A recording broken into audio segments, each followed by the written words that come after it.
Private ভালো ভালো ইউনিভার্সিটিগুলোতে রাখে, কেউ হচ্ছে জব ছাড়া থাকে না।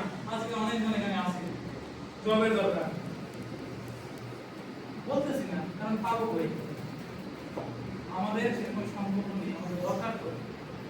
আমাকে অফার দেওয়া হয়েছিল যে আপনারা এমন একটা হচ্ছে গঠন করেন, কেউ চেয়ারম্যান হন বা এভাবে হচ্ছে, এটা হইতে হয় হচ্ছে যখন বের হয়ে যাবে, তখন যারা জব করে তাদের দিয়ে বের হয়ে থাকবে, তখন সদস্য হয়ে থাকবে। এটা যদি না হয় আমরা তো সামনে যেতে পারবো না।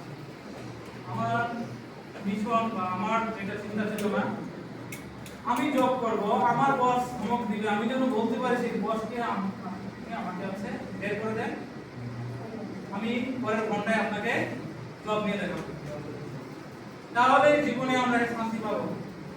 আমাদের ভাই লাভ নেই, সারাদিন বসে গালি খাইতে খাইতে খাইতে খাইতে জীবনটা